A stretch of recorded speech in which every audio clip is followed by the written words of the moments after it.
오늘은 마태복음 6장 19절 24절 말씀을 가지고 우리는 왜 돈에 묶이는가, 돈에 묶이지 말라는 그 말씀을 가지고 오늘 말씀을 선포하겠습니다. 졸업이라든가 취업이라든가 또 결혼, 출산 이런 것들이 포기하거나 지연되는 그 현상을 겪는 세대를 유해시대라고 말합니다. 그 젊은 청년들에 대한 고뇌를 영상을 또 잠깐 보았습니다.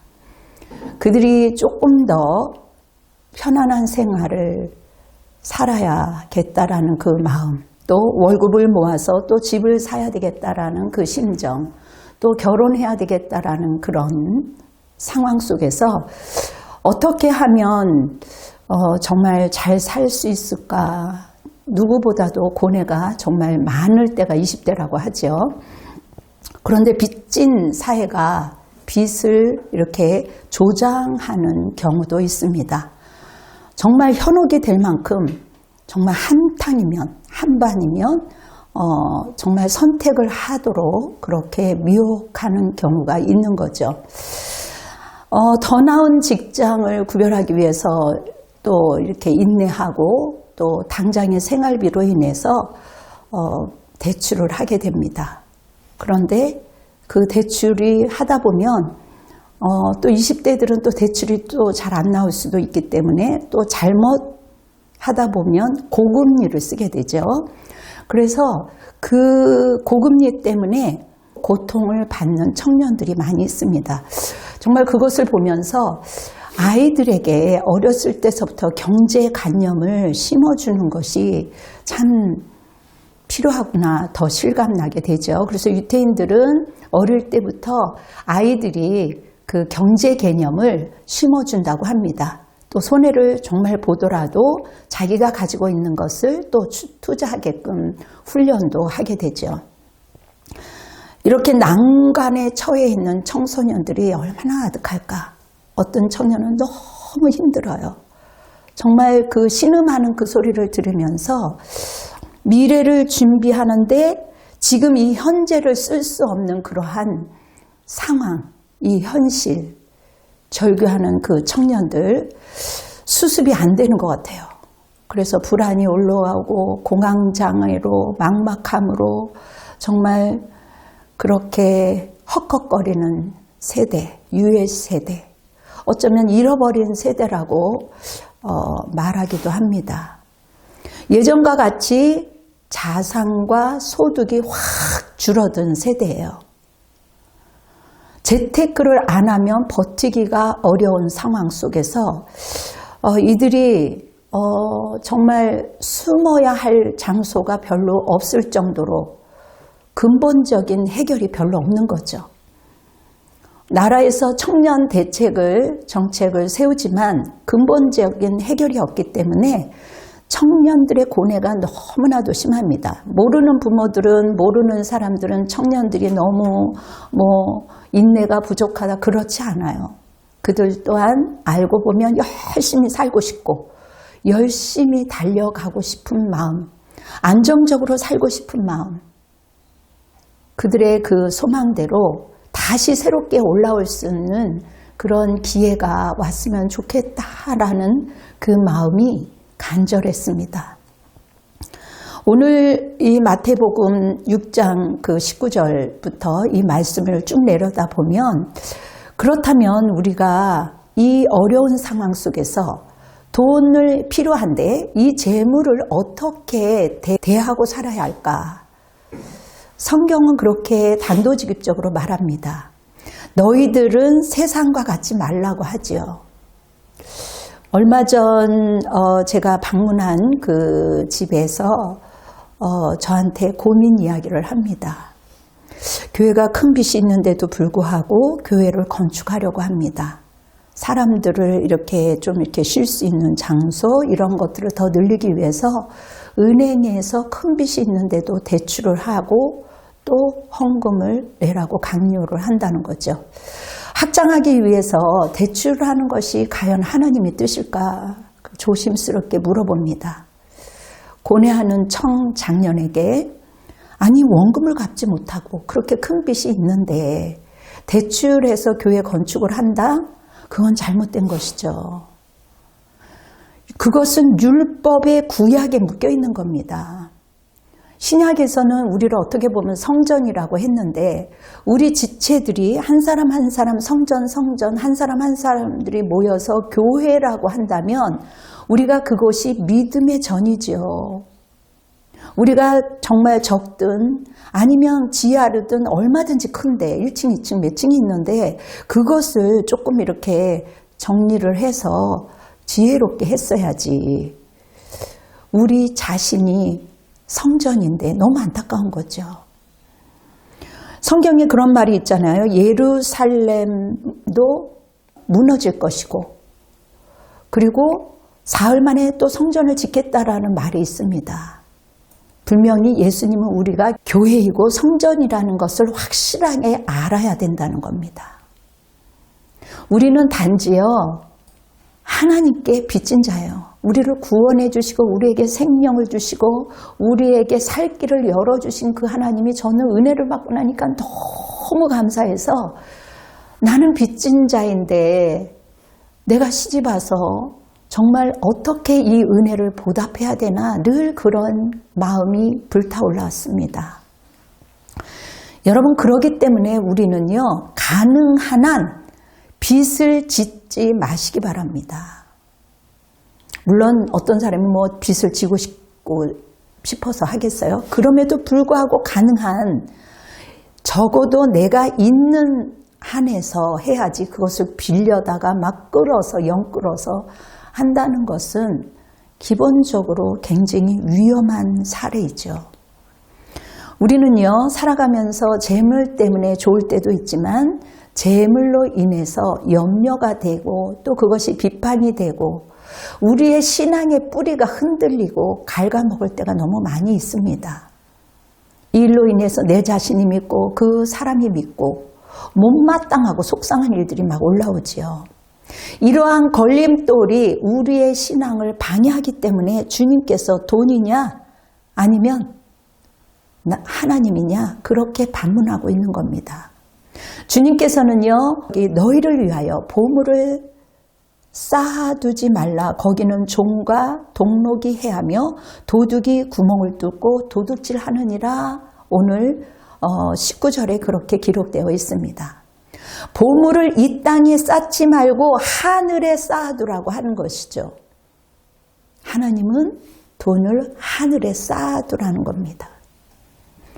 돈을 하늘에 쌓으라는 그 이유는 돈을 내가 쌓인다면 그 돈이 오히려 화가 될 뿐만 아니라 그 돈 때문에 친구도 잃고 그 돈을 노리는 사람이 주위에 많다는 거죠. 성경은요, 이 세상에서 너희들이 지킬 만한 그 무엇이냐? 너희 마음을 지키라는 거죠. 마음은 눈이라고 그렇게 표현하기도 합니다. 여러분 우리가 소유하는 이 부분에 대해서 우리가 세상적으로 빼앗긴다면 다른 것들이 보이겠어요? 눈에 보이는 게 없죠. 그렇기 때문에 눈은 우리 눈의 그 마음의 등불이니까 내 눈이 성하면 모든 것이 성하게 보인다는 거죠. 마음이 순결하고 깨끗한 자는 하나님을 볼 것이요.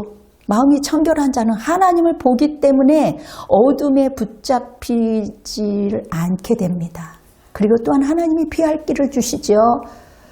하나님은요 오늘 이 말씀을 통해서 마음을 빼앗긴 상태를 꿰뚫어 보시는 하나님이세요. 왜요? 눈과 마음이 연결되어 있기 때문에. 마음의 탐욕이 자라면요 다른 것들이 보이지 않는다는 것이죠. 그래서 마음이 먼저 그 다음에 눈이 그 다음에 보는 거예요. 마음이 둔탁해지면 다른 것들도 분별이 없게 됩니다. 하나님을 사랑했던 사람도 순간적으로 마음이 둔탁해지면요 망하는 쪽을 선택하게 되어 있어요. 하나님보다도 돈을 더 사랑하게 되고 하나님보다도 사람을 더 믿게 됩니다. 그냥 요즘 사람들은 뭘 딱 투자하면 뚝딱 하고 나오는 걸로 생각하고 있어요. 그렇다면 부자 안 될 사람이 어디 있겠습니까? 입에 하루에 15번 이상 돈 얘기하는 사람 옆에 가면 굉장히 위험하게 됩니다. 여러분, 눈이 나빠지면요, 시력이 나빠지면 분별력도 떨어지듯이 우리의 마음, 영적인 것도 둔탁해지면 다른 것들이 다 마비가 되어 있습니다. 오늘 말씀에 너 자신을 위해 돈을 쌓아두지 말라는 거죠. 그런데 우리는 끝내 돈을 의지하려고 합니다. 돈이 있으면 막 힘이 솟는 걸로 알고 있어요. 돈에 능력이 있다라고 생각하기 때문에 돈을 쌓는 겁니다. 그러나 돈이 말하면 우리는 어떻게 해요? 돈이 있으면 사람들이 그 앞에서 침묵하게 되죠. 돈을 의지하는 순간 우리도 모르는 사이에 타락하게 된 것이 너무나도 쉽기 때문에 주님께서는 너를 위해 돈을 쌓지 말아라. 그러니까 예수님의 돈에 관한 진실은요, 결국 자신을 위해 돈을 쌓지 말라는 것이죠. 물론 우리가 경제적으로 필수적인 것, 의식주 이런 부분에 대해서는 우리가 기본적인 것은 우리가 갖춰야 되겠죠. 그러나 예수님의 돈에 관한 그 사실, 그 이유는 우리가 말씀대로 돈이 있으면 안전하다라고 생각하기 때문에 하나님을 의지하지 않는다는 것이죠. 돈이 있는 것은 좀이 쓸고 녹이 쓴다. 그러니 그것이 오히려 많고 넘쳐나면 그것이 화근이 되어서 문제가 생긴다는 겁니다. 그래서 누가복음에 보면 상과 너희의 탄심을 버려라. 사람의 생명이 그 속에서 나지 않는다는 거죠. 그러니까 생명과 소유는 이렇게 같이 갈 수 없다라는 거죠. 여러분 잘 알고 있는 이건희 회장님, 아시다시피 그분은 한국 경제를 이끈 사람이에요. 2020년에 별세했습니다. 그러나 그분의 그 유산 중 1조 원, 여러분 1조 원 작은 돈 아니에요. 그 엄청난 그 1조 원 이상을 사회에 기부합니다. 수많은 사람들을 잘 고쳐달라고 기부를 했습니다. 그리고 이 회장이 수집했던 고가의 미술 작품들, 이러한 것들을요, 국립중앙박물관에 한번 가보세요. 많이 기증했습니다. 우리나라 예술 문화에 큰 공헌을 세운 분이에요. 그의 유산은요, 또 희귀병에 걸린 어린아이들, 수많은 아이들, 소아 암에 걸린 수많은 아이들에게 지원을 했어요. 그러한 좋은 것들은 정말 칭찬해야 될 만한 것인데 많은 사람들이 그런 것들은 좋은 것들은 묵어버리고 99가지를 잘했어도 한 가지의 미숙한 것을 폭발하는 시대입니다. 그가 남긴 유산은요, 그가 세상을 떠난 이후에도 수많은 사람들에 의해서 긍정적인 변화, 수많은 사람들을 살렸습니다. 계속해서 그 돈이 그렇게 쓰임을 할 것입니다. 여러분, 그럼에도 불구하고 우리는 돈에 집착하는 것이 무엇일까요? 돈이 저주가 되기도 하고 돈이 축복이 되기도 합니다. 여러분, 결코 돈은요, 우리를 안전을 갖다 주지 않습니다. 그래서 우리 주님은 계속 우리가 변화되기를 원하지요. 돈이 없으면 당장 고통스럽고 불편한 것은 사실입니다. 근로소득으로 금세 부자가는 되기는 쉽지 않겠죠. 그럼에도 불구하고 미련한 방법이지만 아주 근면한 사람들은 재물이 모여질 거라고 성경은 기록되어 있습니다. 여러분, 주님의 말씀을 한번 순정해 보는 게 어떨까요? 우리가 고통을 패스해보면 그 너머에, 그 다음 단계에 하나님이 일하시는 것을 보게 될 것입니다. 하나님만이 기가 막히게 우리의 인간이 생각지도 못하는 방법으로 하나님은 물꼬를 틀어갈 것입니다. 하나님이 말씀하세요. 여호와의 손이 짧아서 구원하지 못하심이 아니다. 내 손이 짧아서 너희들을 도와주지 못하는 것이 아니야. 오늘부터 돈을 주신 그 하나님, 나를 바라봐라. 돈, 사람 의지하지 말아라. 마귀는 속이는 자예요. 사람을 통해서 아주 미혹합니다. 있는 것을 빼앗으려고 합니다. 있는 것마저 바닥을 치게 하는 거지요.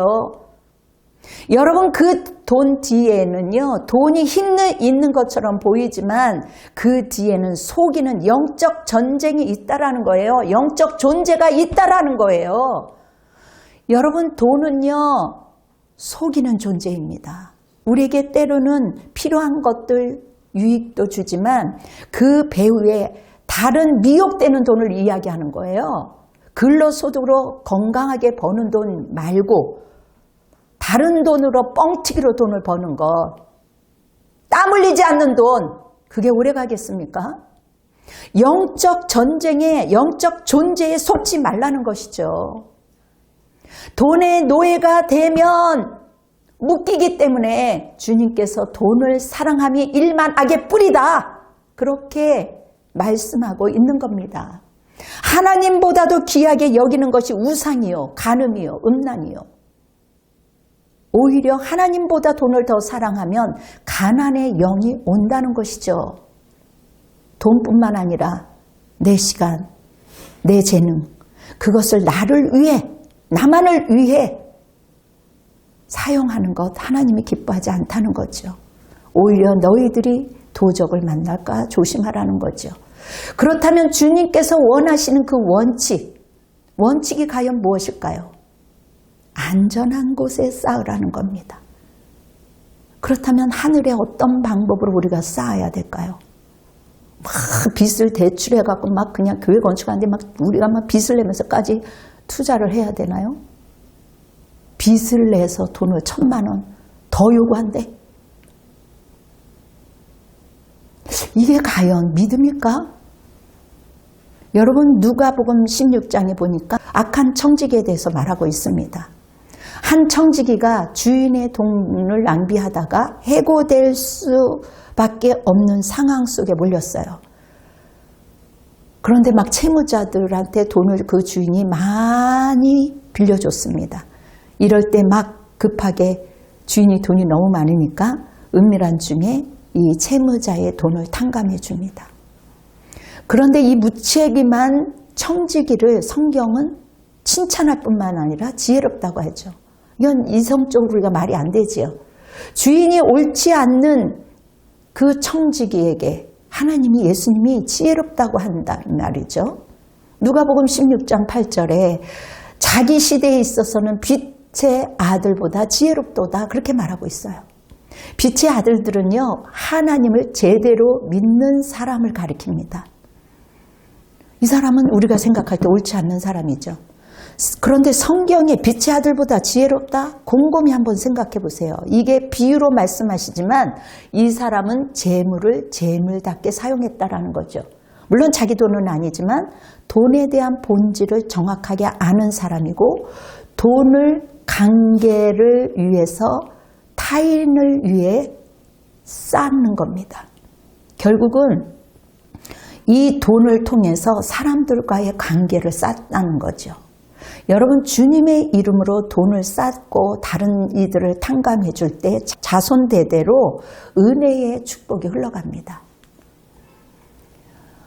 이 비유는요, 없어질 재물을 가지고 우리가 이 돈을 움켜져서 어느 순간에 날아가는 것이 아니라 이 돈으로 사람들과 지속된 관계, 복음을 위해서 이 돈을 그 관계로 사용할 때 이 돈이 지혜로 사용되어진다는 것이죠. 돈을 흩어서라도 관계를 잘하는 사람이 더 지혜롭다라는 말을 하기 위해서 이렇게 비유로 말씀하고 있습니다. 자, 그렇다면 또 더다시 더 깊게 우리가 재물을 어떻게 다뤄야 할까요? 어떻게 대할 것일까요? 우리 주님은요, 흐름의 질서에, 세상의 그 흐름의 질서에 똑같이 가상지폐에 투자하는 것이 아니라, 다른 마귀에 속이는 그 어둠에 속이는 것이 아니라, 한탕에 속여지는 것이 아니라, 우리는 세상을 거슬러서 살아야 된다는 거예요. 세상이 우리에게 돈을 주고 축복을 주는 것 같지만 그렇지 않다는 것이죠. 어리석은 자여 오늘 밤에 너의 영혼을 도로 찾으리니 내가 준비한 것이 누구의 것이 되겠냐? 지금 사용하지 않으면 내 것이 안 된다는 것이죠. 예수님의 의도는요, 이 청지기가 적어도 재물의 목적이 무엇이든지 제대로 알았기 때문에 지혜롭다라는 것이죠. 여러분, 지혜는요, 어떻게 이 재물을 사용하느냐, 무슨 의도로 사용하느냐, 가장 우선적으로 우리 주님은 이것을 지혜롭게, 하늘나라에 쌓는 것을 지혜롭게 사용하는 자, 그것이 하늘나라에 쌓아놓는 것입니다. 오늘 24절에 보니까 한 사람이 두 주인을 섬기지 못할 것이니 혹 이를 미워하고 저를 사랑하거나 혹 이를 중히 여기고 저를 여깁니다. 너희가 하나님과 재물을 겸하여 섬기지 못하느니라. 네, 우리가 세상을 쫓아가면 세상에 돈을 주는 것 같지만 결코 우리의 끝은 허망해질 것입니다. 설사 돈을 잡았다 할지라도 결국은 허망해질 것이고, 그리고 대출을 해서 또 빚에 그 대출을 갚고 나면 얼마나 허망하겠어요. 그 인생이 8년, 적어도 10년 그렇게 거기에 돈을 빚을 갚기 위해서 허망해질 때, 그래서 그래 이번 한 번은 잘해보자 하고 또 대출하는 청년들이 많이 있대요. 여러분, 주님을 쫓아가면, 세상이 아니라 주님을 쫓아가면 주님께로부터 채워진다는 것이죠. 근실한 자는 재물을 채우리니 근면한 자는 작은 것 같지만 그 쌈짓돈이 불어서 진짜 고생한 돈은 잘 없어지지 않는다는 말이 있습니다. 하나님의 백성으로 살아가는 사람은 세상의 흐름 속에 살아가지 말라는 것이죠. 우리는 돈을 묵상합니다. 그러나 주님은 복 있는 자들아 너희들은 나를 묵상해라. 나를 쫓을 때 내가 너희에게 베풀 것이다. 여러분, 돈이냐 사랑이냐 물질이냐, 우리는 여러 갈래 속에 살아가고 있습니다. 여러분, 사랑이라는 것은 몰입이에요. 제가 어저께 2시쯤, 아니 거의 3시에 앉아갖고 새벽 2시까지 앉아 있었습니다. 그런데 말씀이 너무 달콤하니까 그 10시간이 2시부터 새벽 2시, 금세 2시예요. 그렇게 앉아 있는데 몰입을 하면 행복해요. 그래서 막 자라고 하는데 나 시간이 이렇게 되는지 몰랐어. 밥도 못 먹고 뭐 어쩌고저쩌고, 또 마침 또 가족들이 다 또 가고 밥 먹었냐 하면서 2시까지 몰입을 합니다. 여러분, 이것이 하나님을 사랑하기 때문에 이 말씀이 이렇게 좋은 거구나. 여러분, 우리가 무엇을 결정하는 것, 실제 머릿속에서 생각하는 것, 그것으로 묶여 있는 거예요. 그러면서 어제 생각하기를, 말씀으로 묶여 있는다는 것이 이런 또 복이 있구나. 더 그것이 와닿습니다. 여러분, 돈이라는 것이요, 하나님 이상으로 큰 비례를 차지하기 때문에 너희들은 돈을 사랑하지 말아라. 돈을 사랑하는 것, 욕심이 잉태하면 사망을 낳는다. 악의 뿌리다. 가진 것을 족하게 여겨라. 근면하라. 한탕주의 그렇게 말하는 사람들을 피하셔야 돼요. 귀담아 듣지 말아야 돼요. 주위 사람들을 질식하게 합니다. 부한 자들을 명해서 그들의 마음을 높이지 않도록 훈련하래요. 부한 자들, 마음이 허한 자들, 또 돈이 있는 사람들, 그러한 사람들, 교만해지기 쉽죠. 그런 사람들에게 말씀과 기도로 그들에게 권면해서 교만해지지 않도록, 그리고 재물에 소망을 두지 않도록, 그리고 모든 것을 후히 주사 누리게 하시는 분이 하나님이라는 것을 가르치라는 것이죠. 그래서 선한 사업을 많이 하고 나누어 주기를 좋아하면 너그러운 자가 되라고 성경은 명령하고 있습니다. 이 말씀은요, 재물이 우선순위가 아니라는 거죠.